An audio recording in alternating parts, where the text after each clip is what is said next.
सबसे पहले तो मैं आप लोगों का धन्यवाद दूंगी कि आप लोग समय समय पे मेरा साथ देते हैं। मामला कोई ऐसा नहीं था कि मुझे इतना सब कुछ बोलना पड़े, लेकिन अभी 2-3 दिन पहले लगातार आप देख रहे हैं कि मैं फेसबुक पर आके बहुत सारी बातें बताना चाह रही थी, कहना चाह रही थी, परंतु सच्चाई मैं बता नहीं पा रही थी, हिम्मत नहीं कर पा रही थी, क्योंकि समाज का भी मुझे डर था और घर का भी डर था कि उत्तेजना में कहीं मेरे पति कोई गलत काम या कदम ना उठा ले। परंतु 2-3 दिन पहले इन्होंने, हमारे जिला अध्यक्ष मोहनलाल ने धमकी भरे लोगों द्वारा मुझे धमकी दिलाई और कहा कि तुम चुप हो जाओ, नहीं तो तुम्हारे पति के ऊपर 76 लगाकर जेल में डाल दिया जाएगा। इस बात को सुनकर मैं चुप नहीं रह सकी। मैंने घर आकर अपने पति को सारी बात बताई कि मोहनलाल जी मुझे धमकी दे रहे हैं। तो मेरे पति ने कहा कि क्यों ऐसा कर रहे हैं। तो मैंने फिर मजबूर होकर उन्हें वो सारी बातें बताई जो मुझे नहीं बतानी थी। मैंने इनसे बताया कि ये मुझसे हम बिस्तर होने की डिमांड कर रहे थे, जब मैं नहीं हुई तो इन्होंने मेरे साथ दुर्व्यवहार किया और अब तुम पर 76 का केस लगाने के लिए कह रहे हैं। तो मेरे पति ने कहा कि तुम लाइव आओ और अपनी बातें रखो।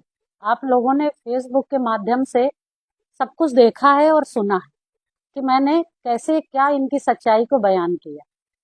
इन्होंने अपने जिला उपाध्यक्ष पंकज द्वारा भी मेरे ऊपर अभी कुछ दिन पहले चरित्रहीनता लगाने का प्रयास किया, उसमें भी कोई कार्रवाई नहीं हुई।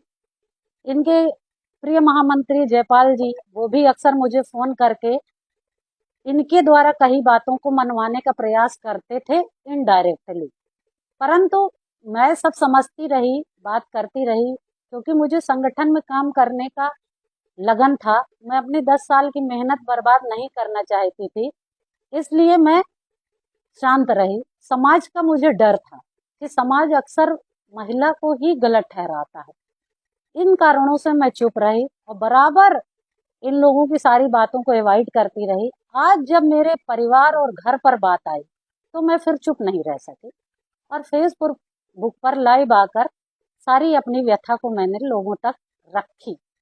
अब मैं यह चाहती हूँ कि माननीय मुख्यमंत्री जी द्वारा इन पर कड़ी से कड़ी कार्रवाई हो।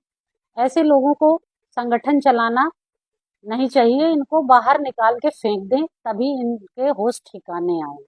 बस मैं इतना ही कहना चाहती हूँ। पूर्णिया के सांसद पप्पू यादव ने अभी कुछ दिन पहले ही आरोप लगाया है कि भाजपा में जो महिला नेत्रियां हैं उनको नेताओं के बिस्तर तक जाना पड़ता है। इस पर क्या कहेंगे आप? आपके साथ भी ये चीजें सामने आ रही हैं। कहीं न कहीं तो आज मुझे यह एहसास हुआ कि पप्पू यादव जी वास्तव में सही कह रहे हैं कि 90% महिलाओं को नेताओं के बिस्तर से ही होकर गुजरना पड़ता है, क्योंकि समाज में इतनी गंदगी फैल गई है कि लोग महिला को सिर्फ यूज करने के लिए बैठे।